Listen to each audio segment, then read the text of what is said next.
Hi, Craig Wilson here, and welcome to the Making the Media podcast. Thank you so much for joining us. The world of sport remains one of the biggest drivers for live television viewing, delivering lucrative audiences which advertisers crave. But that comes at a price, as we've seen with the exponential rise in the cost of rights in recent years. And these markets are not just in the countries where the sport is played. The NFL has taken the initiative to routinely stage regular season games in the United Kingdom in recent years, using the event and TV coverage to expand the game beyond its traditional homegrown audience. And you may be as likely to see someone wearing an English Premier League team shirt in downtown Bangkok as you may in downtown Birmingham, with the league's appeal exploited globally. But if you're an organisation which is covering sport, how do you meet that demand to create the content as more platforms emerge? And that demand is not just from the very top leagues, but from the teams themselves. And it's not just the teams at the top level, but every team in every league or division. And of course, it's not just football. The appetite for sports-related content may seem insatiable, but can the industry keep up? Joining me to discuss all of that in this episode is Brian Leonard, who is Head of Engineering for Post and Workflows at IMG in the UK. Brian has worked there in a variety of roles for more than 20 years and has seen the massive expansion in demand for sport grow through that time. So I began by asking him to explain a bit first about who IMG are and what they do. It's probably easier to say what IMG don't do in the grand scheme of things. And especially IMG is a bigger name in America, probably than it is in the UK, because in America, IMG is heavily involved in all the universities and the academies and training and basically big in tennis, big in golf. So there's an element that's one part of what we do. IMG necessarily have got, its main thing was agency work. That's how it sort of was founded. It was being the agent for people, and then sort of a television arm started, and that was the TWI. But we do, we're also rights owners and broadcasters. So Endeavour, who's the person who owns IMG, owns the UFC as well. So we've dipped our toe in all that sort of sports ownership. There's IMG Models, IMG Arena. IMG Arena does streaming to bookmakers and sports books. Endeavour Streaming does the OTT side of the business. So like your DAZNs, we've got our own solution for that. And then media is the department I sort of work for. And then there's two sides. There's production and then there's the studios. And this is where the production is obviously making the TV shows, and the studios is the area I fall under, which is making sure that we give the facilities to these people to necessarily create it in the easiest, most comfortable way possible.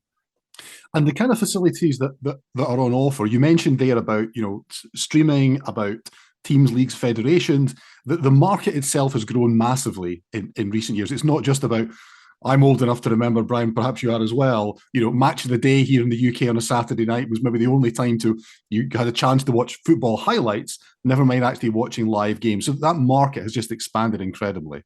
Correct. And part of what we do is where you've got the Sky doing and the BBC and Amazon's doing the UK, we're distributing for the rest of the world.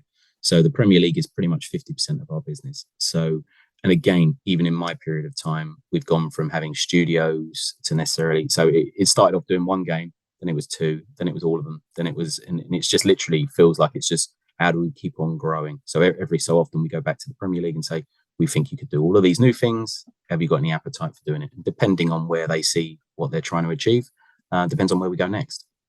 And what difference do you think it's made to the way that content is kind of created and delivered, that there are these other markets that people are now looking to get into? It's not just about the domestic market. It's very much about how they can brand themselves, I guess, across the world. Again, it's just looking to grow. I think everybody wants to grow. Everybody needs to grow. So there's an element of once, and again, when you look at a local football club, you think to yourself, okay, how do we grow that football club into getting more eyeballs watching it, more people watching it? And you basically use what is probably available to you. So if you have 10 international players, maybe if you created content for those 10 international players, you'd hit those 10 international markets easier, and you'd be creating more demand for your particular team, your particular club, and you'd potentially bring in the eyeballs there. The Premier League is such a beast, and it's a very good beast in the fact of They don't do things that necessarily just for the fun of it. They do it for a dedicated reason. So that's one of the reasons why I think that's why you just want to do more and more and more and more and more. But it's also not just about the teams at the top level, is it? It's about every level. I mean, I know we're talking about football here or soccer for an international audience, but it is not just that top tier that's looking to get into those kind of markets as well. It is every level. Do you see that as well?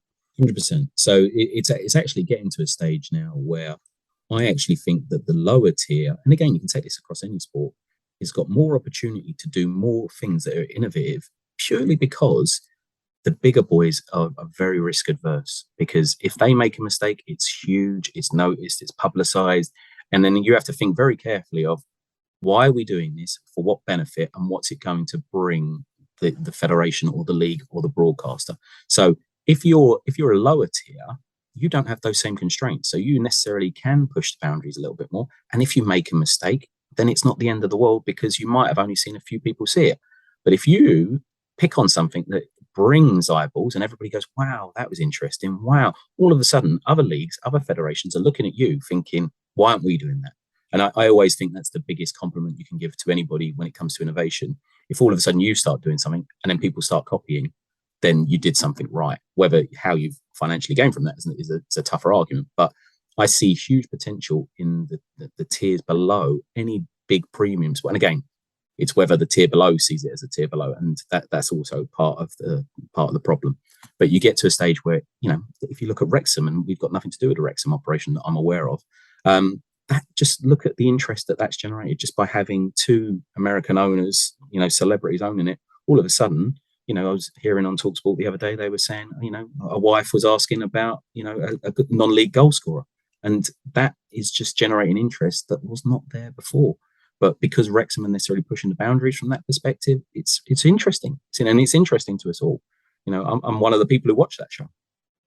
Is it also at the top level, though? I think one of the previous episodes we've done was with Darren Long, who was a long time at Sky, obviously, and Darren spoke a lot about the kind of innovation and quality that Sky have been involved in. Obviously, BT Sport have brought new things to it as well, and other broadcasters. So is part of it driven at a quality level at the very top end?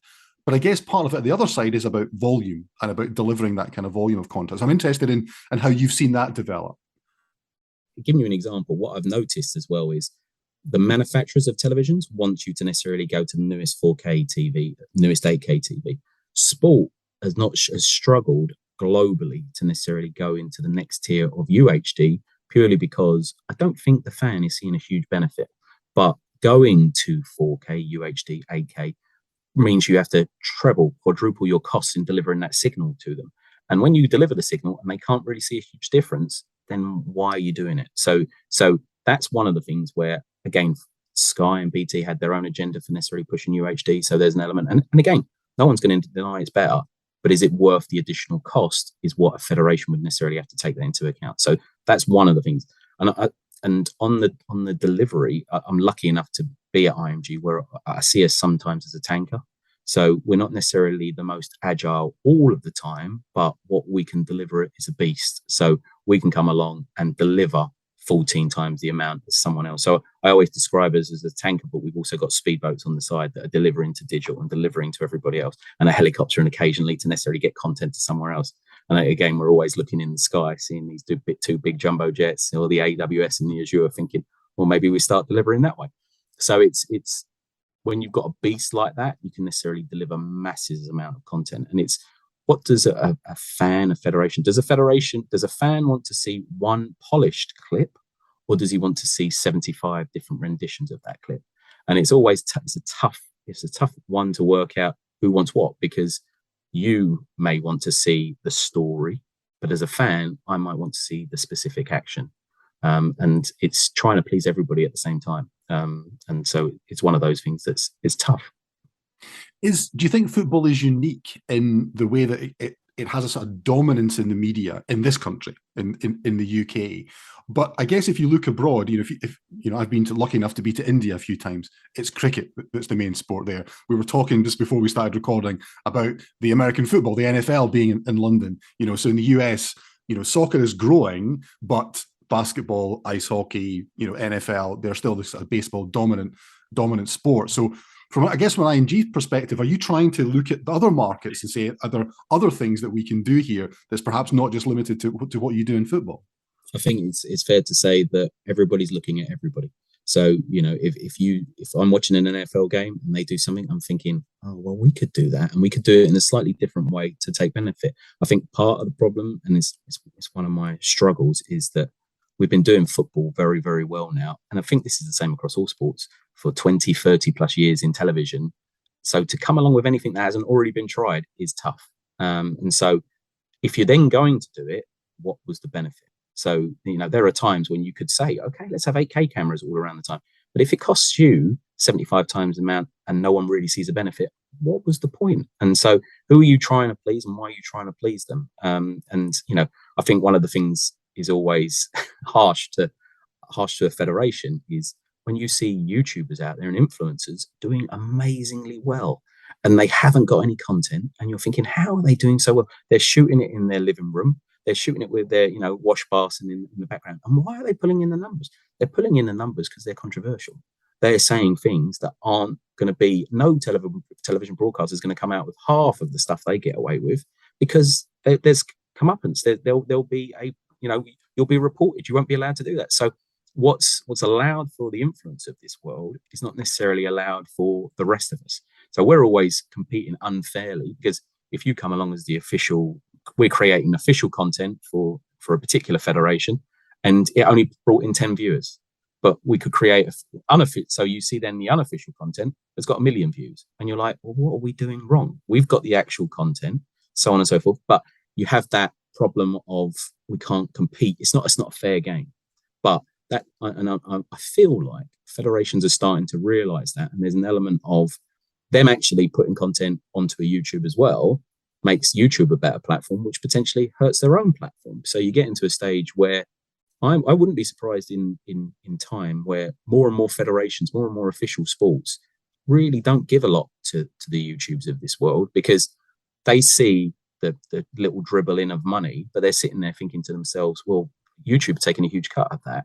If we controlled our own destiny, maybe then it wouldn't bring in the same, we'd get more money than we are on the current YouTube model. I think YouTube still has a place, the number of eyeballs it has, blah, blah, blah. So you use it potentially in a different way, but the potential is, I think there's a chance where they could potentially change and bring sport in a different way to the YouTube and the influencers. I think this is something that's come up a lot, is the likes of Twitter and YouTube are seen in some respects as necessary evils. You have to be there because you have to have a presence there. But from a financial perspective, and we talked a bit about this on news, about the rise of TikTok and the rise of Instagram actually as news platforms, which you might think is a bit odd, but it's something that's happened now. But there's no money in that. And so what people are actually looking to do is to move that audience to their own platform, to their own website, to their own app. Is it the same in sport, that's really what the teams and federations are hoping to do? I believe so. Whether we like it or not, sport is news. So it's keeping up to date with what's going on, seeing it. There's the live game, but then everything else around it is news for me. That's what you're watching. So every problem that news faces is a similar problem we face. When I've listened to the podcast, I agree with practically everything that's been saying. It's everybody sitting there going, we have to do this, and we make no money from it. And then we're going, well, why do we have to do it? And I think the tide might slowly be changing, but it is a necessary evil. But it's an element of, and again, I'm thinking back to what other people have said in your podcast, and in the fact of that's where people are. So if you don't go, it's a risk to necessarily say, well, that content won't be available anymore. You now have to come to this location because people are potentially lazy and they'll just stay wherever they're happy. And it's a tough one. It is a tough one.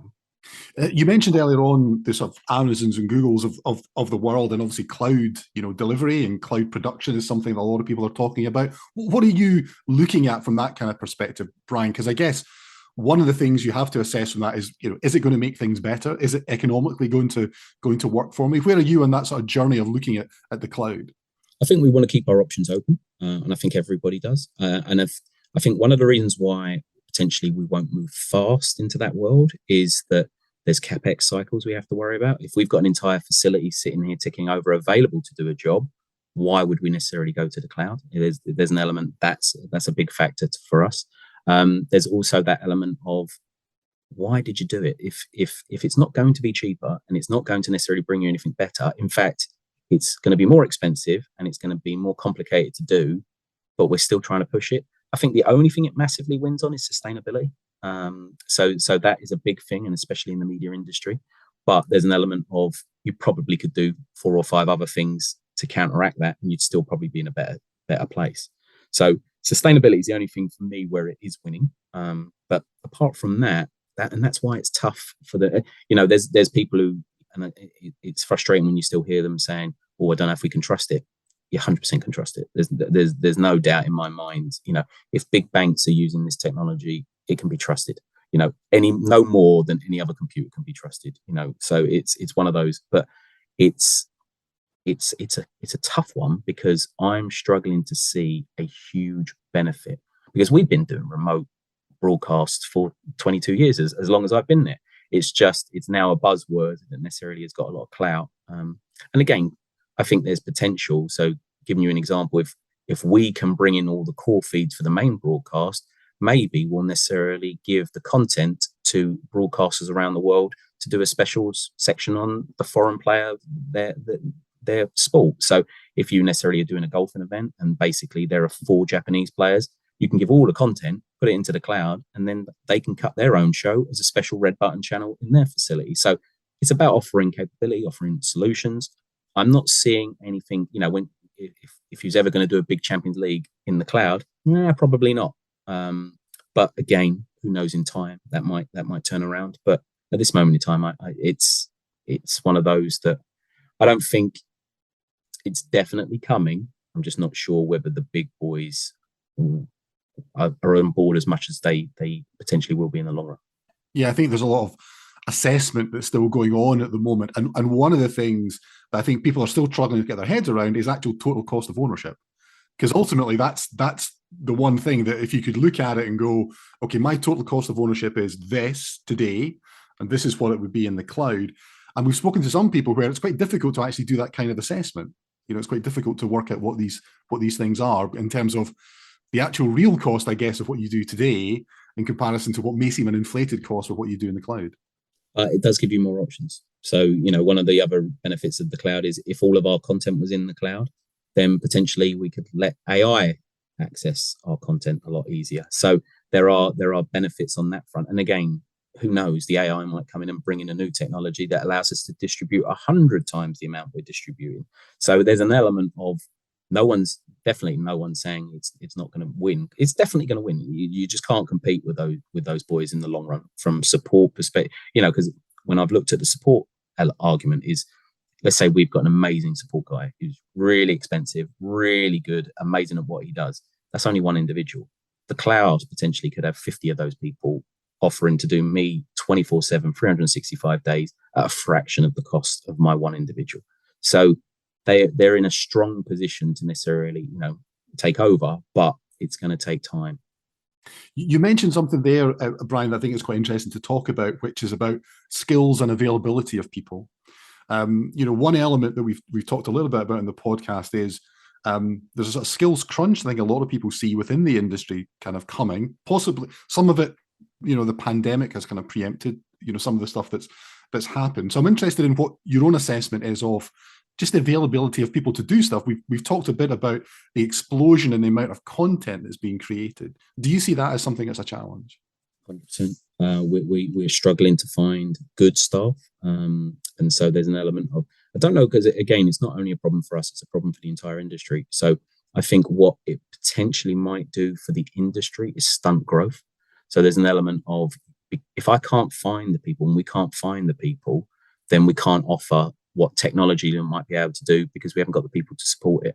And I don't think that's an IMG problem. I think that's a global problem. So because I think the geniuses I've worked with in the past, when television was the most exciting thing in the world, you had real intelligent people getting into television because it was exciting. It was a buzz place to be. I'm not sure television is perceived as the bad place to be because, one, you can do it in your own home, so it can't be that complex. Two, you've got to a stage where networking and development is probably seen as more exciting. And it's a weird one because I don't really know how looking at a computer screen tapping away at numbers is more exciting than necessarily television, but you do have that problem. And I don't know whether the computer market will get flooded, and then we'll necessarily potentially get the scraps of that industry. I'm not 100% sure if that's going to work out, but what worries me is that we might be able to technically do things, but we won't be able to do it because the lack of skills supporting. Yeah, and I think it's also competition from other industries which are perhaps seen as sexier, like gaming, for example. Right. Yeah. So one thing I wanted to ask about is where do you think the next innovation is coming from? You know, we talked earlier on about we've been doing live television, we're doing live football for a long time now, live sport for a long time now, and there has been lots of innovation. But what do you think could be the next thing? I do think that the tier twos of this world can step up their game. And again, I always look at the NFL as a founder of, they will take the good and the bad, and they'll necessarily sweat there. And WWE is another one I know whether you argue it's sport or not, but there's an element to say that they embrace everything. And so necessarily, giving you an example, there was an element of, I was talking, Spurs at their ground necessarily had a mural on the ground of Ledley King, so an old player. I necessarily said to the EFL, well, potentially we could do a mural for every club in the EFL. Therefore, that's 72 murals. We're doing an art show. So we can expand into different areas that aren't necessarily sport and necessarily try and piggyback off of those sort of technologies, potentially to draw people back to the sport. If all of a sudden they see Ledley King, they go, he's a nice bloke. Oh, what team's he sport? And you get people more subtly. So the innovation that the lower tiers have is potentially where it could be game changing, because I reckon that if they start doing things that the bigger boys are too scared to do, and it all works well and it all can be done well, then they can turn around and the bigger boys will go, well, you've proved it on the lower tier, so let's us do it, and we'll necessarily do it. So we can still expand that way, but federations are still risk averse, broadcasters are still risk averse. So let's trial it, let's push the innovation through. One of the things I'm necessarily talking about is potentially taking a football match, doing the data associated with that football match, and then putting that football match into Minecraft. So kids could watch and basically see all the players running around the pitch pretty much live. So there, and again, that might open up the Minecraft rights to broadcasters, and no one's ever bought the Minecraft rights before. So that's how other things can grow. But there's still plenty of capability for innovation. But it's not anything in my mind that is wow. I think the last couple of times I've been to IBC, no one's knocking me off my chair going, oh, Jesus, I didn't expect that. And I think that also when you look at the 3Ds, I think the big manufacturers have been hurt because they're thinking, oh, we'll bring this 3D will make a world of difference, and it didn't really. And so if I was them, I'd be like, right, let's make sure this is something that's got some legs. I mean, ultimately, it is all about the product. It's all about the game. But I'm interested. You talked earlier on about studios. I'm interested in how you think studios have developed and the kind of looks that are created now to go and create content. It's not just about a guy sitting in a cupboard that's delivering the game. It is much more about that whole experience. So what are your thoughts on sort of studio development, studio workflows? Very similar.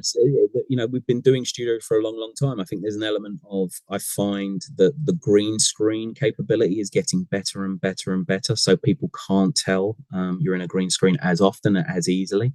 And then that potentially gives us as a facility the capability of switching it to one studio for this client and switching it to one studio for another client. So which might not sound very exciting, but from our perspective, it allows us to sweat an asset even more. And so that is a big factor to play, because if you necessarily had a fixed set and you had to pull it all out and put it all in, that takes 2 days. That's 2 days it's out for. So then you get to a stage where you're just not using the studio as efficiently. So if we can necessarily turn that around, but again, what's a studio? You get into a stage where basically I want to film commentators while they're speaking over the game, because that's another camera angle, that's another content. So these commentators could be sitting in their own room, just like what we are. So there's an element of, are we in a studio now? So do we necessarily have to have our own green screen sent around to everybody so we can necessarily control what's on the background? So the studio technology is there. And again, in our world, we've recently made a big push for IP. So 2110 is necessarily used in our facility. So that's coming with advantages and disadvantages. It allows you to scale massively, but you're still on sort of new technology.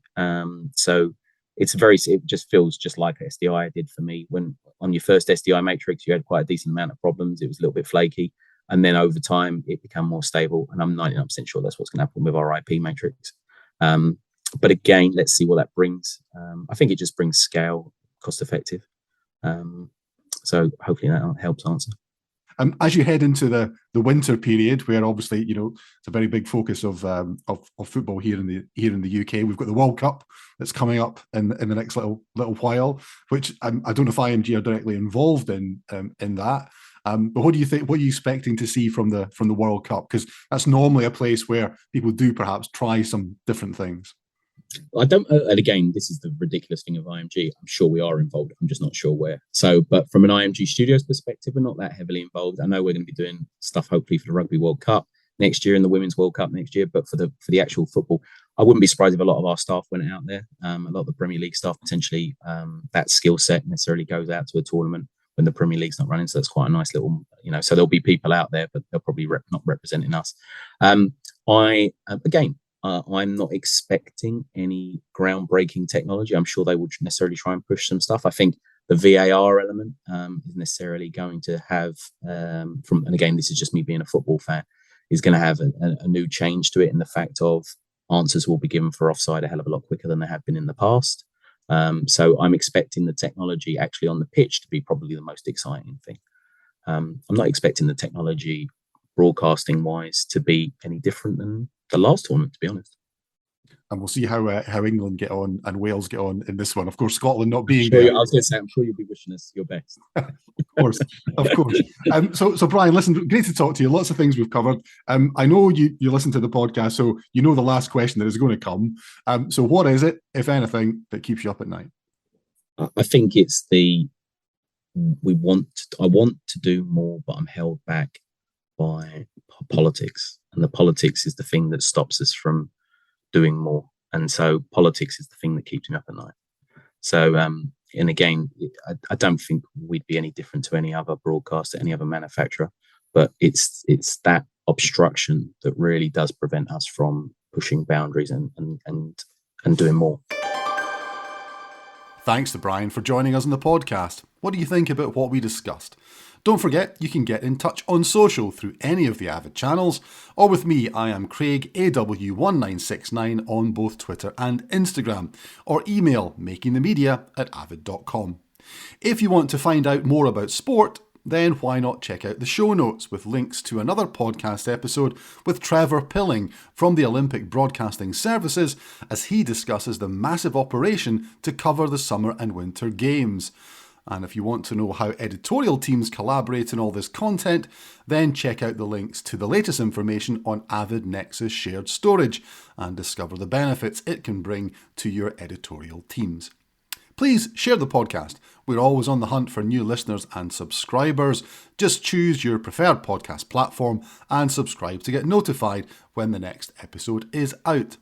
Well, thanks again to our producer Matt Diggs, thanks to Brian for taking part, but most of all, thanks of course to you for listening. My name is Craig Wilson. Join us next time for the latest from the people making the media.